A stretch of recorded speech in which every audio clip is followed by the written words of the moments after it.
ఏంటే బాబు ఎంత పని చేసావు, మచ్చ ఎలా కనిపిస్తుంది తెలుసా? వచ్చే ఉండవు, ఎవరు వస్తున్నట్టున్నారు, మళ్ళీ చేస్తా. బాయ్. అరే ఏంటి ఎక్కడేం చేస్తున్నావు? ఏంటి మళ్ళీ ఏదో ఫోన్ దాచిపెట్టేస్తున్నాను నన్ను చూసి. అరే ఏంట్రా కచ్చి ఫేసు మెరలో? ఏం లేదురా, దేనికి వేసుకుంటా, ఊరికే వేసుకున్నా. ఏం చేసావురా కొత్తగా? ఏంటి అత్తి కచ్చి తీయను, నేను తీయనురా బాబు, నేను తీయను అసలుకి. నువ్వు ఏమన్నా నేనైతే తీసేదే లేదు అసలు. తీవా? నువ్వు ఎలా తీస్తావు నాకు తెలియదురా. తీ కచ్చిఫ్ తీ. అమ్మతో చెప్తారా? రే తీస్తావు కచ్చిఫ్ తీవా? చెప్పమండి అమ్మతో. అమ్మా చెప్పమండి అమ్మతో. నేను అమ్మతో చెప్తావా? ఎందుకురా బాబు ప్రతిసారి బ్లాక్మెయిల్స్ నాకు. అమ్మతో చెప్తా అని చెప్పి తీస్తా ఉండు, తీకి వస్తానా? అరే ఏంట్రా మచ్చేంట్రా? అరే ఏంట్రా అంతరగా అయిపోయింది, ఏం చేసావురా?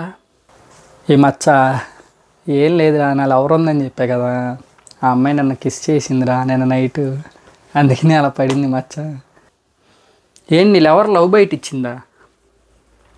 ఏం పనులు రా అయ్యి? ఏం చేయమంటావురా? ఆ అమ్మాయి ఏదో ప్రేమగా చేసింది, నేను చేయించుకున్నా. ఇంట్లో ఎలా చూపిస్తావురా? మీ అమ్మకి చెప్పమంటావు వెళ్ళి? రే ఎవరికి చెప్పమాకరా, నాకు చెక్కేస్తారు ప్లీజ్రా. సరేనా? సరే ఉండు చెప్పనులే. కానీ ఇలా చేసేటప్పుడు ఎప్పుడైనా ఒకసారి ఆలోచించావా ఎలా ఉండిద్దో దీని పరిస్థితి?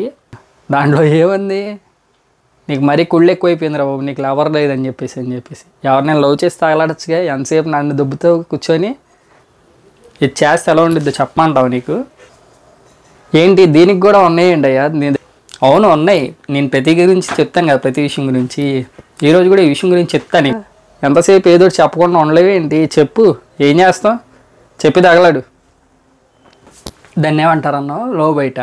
దానికి ఇంకో పేరు ఉంది తెలుసా నీకు? ఏమంటారు తెలుసా? హిక్కీ. ఏంట్రా దీనికి హిక్కీ అని కూడా ఒక పేరు ఉందా? అవును హిక్కీనే అంటారురా. దానివల్ల ఎన్ని నష్టాలు ఉంటాయో కూడా తెలుసా నీకు? ఏమరా బాబు ఏంటో చెప్తావు, నాకు ఏం అర్థం అవ్వదు సావదు. నేను ఆ సబ్స్క్రైబర్ లాగా ఏదో చూస్తా కూర్చోవడం తప్ప ఏం చేయలేకపోతున్నా. చెప్పు. కింద ఇక్కడ నరాలు చిట్లిపోతాయి, చర్మం కింద చిన్న నరాలు, అర్థం అందా? రక్తం వెళ్ళేది అందులో నుంచి, వాటి వల్ల నరాలు చిట్లిపోతాయి. ఏంటి నిజంగా నరాలు తెగిపోతాయారా? మరి బాబు అలా భయపెట్టమాకరా, నిజంగానే తెగిపోతే చచ్చిపోతాను. ఆ నరాలు చిట్లిపోవడం వల్ల మనుషులు చచ్చిపోయే అవకాశాలు కూడా ఉంటాయి తెలుసా? మెక్సికోలో ఒక అబ్బాయి అలాగే చచ్చిపోయాడు. ఏంటి నిజంగా చచ్చిపోయారు కూడా నాకు మనిషి? ఏం మాట్లాడుతున్నారు బాబు, సరదాగా చెప్తున్నా లేకపోతే నిజమా?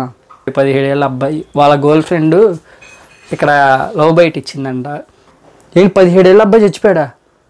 ఆ లవ్ బైట్ కారణంగా ఆ అబ్బాయికి బ్రెయిన్ స్ట్రోక్ వచ్చి ఆ అబ్బాయి చచ్చిపోయాడంట. ఆ విషయం తెలుసా నీకు? ఇంకోసారి లవ్ బైట్ ఇచ్చేటప్పుడు 1 సార్లు ఆలోచించు. బాబోయ్ అయితే నాళ్ళు ఎవరికి చెప్పాలరా బాబు, ఈసారి ఎంత ప్రేమ ఒకేసారి చూపించద్దని చెప్పేసి. నీళ్ళు ఎవరికి చెప్పు, ఎంత ప్రేమ ఉన్నా ఒకేసారి ఇలా ప్రేమ చూపించద్దని చెప్పి. అర్థమైందే? చెప్పలేదనుకో, నీవే పలానా ఓడు ఉండేవాడు అంటారా అని మేము కూడా చెప్పుకోవాల్సి వచ్చింది. సరేనా? ఇంకేంటి అది ఇంట్లో తగ్గిపోయింది. అది ఏంటి దీనికి హోమ్ రెమెడీస్ కూడా ఉన్నాయా? ఎలా చేయించుకోవాలరా? 4-10 రోజుల దాకా పట్టిద్ది అది తగ్గడానికి. ఏంట్రా అన్ని రోజులు పట్టిద్దా తగ్గడానికి? బాబోయ్ ఒక్క రోజుకే నా పరిస్థితి ఎలా ఉందిరా బాబు, పొద్దున్నుంచి అమ్మ ఎక్కడ చూసిద్దా అని నా భయం చూడాలి. ఏంట్రా అలా ఓపెన్గా తిరిగే ఇచ్చా? ఏం కాదా? ఏంటి చూపించుకోవచ్చానా? చేసేటప్పుడు తెలియదే ఏంట్రా చూపించుకోవాలని చెప్పేసి? అది నీ ఇష్టం మీద డిపెండ్ అయి ఉండిద్ది, అర్థమవుతుంది? చూపించుకోవా ప్రపంచంలో అని చెప్పేసి సమాజానికి అది నీ చేతిలో ఉండిద్ది, అది నీ పర్సనల్ చాయిస్. ఓహో నా పర్సనల్ మీద డిపెండ్ అయి ఉండిద్దా? మా అమ్మ కాకుండా ఇంకెవరు చూసినా నాకు ఇబ్బంది ఏం లేదురా, నువ్వు చెప్పమాకే అమ్మకి మాత్రం. సరేనా?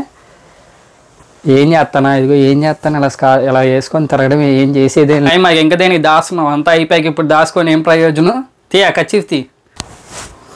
చెప్పు మన సబ్స్క్రైబర్స్కి అలా చేయొద్దని చెప్పి నువ్వే. ఏమండి సబ్స్క్రైబర్స్ చూశారు కదా, ఇలాంటి లవ్ బైట్లు ఇచ్చుకునేటప్పుడు మీరు జాగ్రత్త, 1-4 సార్లు ఆలోచించి లవ్ బైట్స్ ఇచ్చుకోండి. సరేనా? ఈ వీడియోని ఎవరికి షేర్ చేయాలో తెలుసుగా మీకు. లవ్ బైట్స్ ఎక్కువ ఇచ్చుకుంటే మీ ఫ్రెండ్స్కి ఖచ్చితంగా షేర్ చేయండి. మీకు ఈ వీడియో నచ్చితే లైక్ చేసి మా ఛానల్ని ఇప్పుడే సబ్స్క్రైబ్ చేయండి. మీ ఒపీనియన్ని కింద కామెంట్లో తెలియచేయండి తప్పకుండా. Thank you all, bye.